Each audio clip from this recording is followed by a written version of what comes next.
بسم اللہ الرحمن الرحیم۔ دو فرشتے زمین پر اتر آئے۔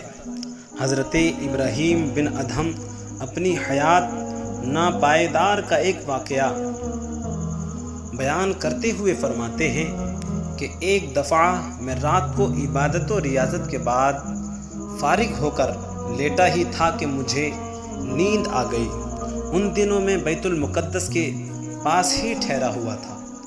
رات گئے دو فرشتے آئے اور آپس میں گفتگو کرنے لگے۔ ایک نے دوسرے سے پوچھا، یہاں پر کون ہے؟ دوسرے نے جواب دیا، یہ ابراہیم ادہم ہے۔ پہلا فرشتہ بولا، اچھا تو یہ وہی ابراہیم ادہم ہے جس کے مراتب میں اللہ تبارک و تعالیٰ نے ایک مرتبہ کم کر دیا ہے۔ دوسرے فرشتے نے پوچھا، ایسا کس طرح ہوا؟ پہلے نے جواب دیا، ابراہیم ادہم نے بصرہ میں ایک دکاندار سے چھہارے خریدے تو دکاندار کے چھہاروں میں سے ایک چھہارا تول سے زائد ابراہیم کے چھہاروں میں گر گیا۔ اس وجہ سے ابراہیم ادہم کا ایک مرتبہ کم ہو گیا۔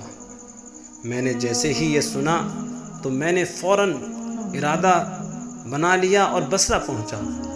اب میں اسی دکاندار کی دکان پر پہنچا جہاں سے میں نے چھہارے لیے تھے۔ میں نے اس دکاندار سے پھر چھہارے خریدے اور پھر ایک چھہارا اس دکاندار کی چھہاروں میں ڈال دیا تاکہ سابقہ صورت کی تلافی ہو سکے۔ اس کے بعد میں بیت المقدس واپس پہنچا اور اسی جگہ پر آ کر سویا۔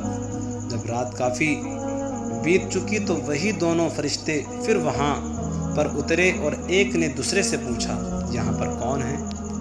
تو دوسرے فرشتے نے کہا، یہ ابراہیم ادہم ہے۔ پہلے فرشتے نے کہا، اچھا تو یہ وہی ابراہیم ادہم ہے جس نے چیز کو اس کی جگہ واپس کر دیا اور اس کا جو درجہ کم کر دیا گیا تھا پھر بلند و والا ہو گیا ہے۔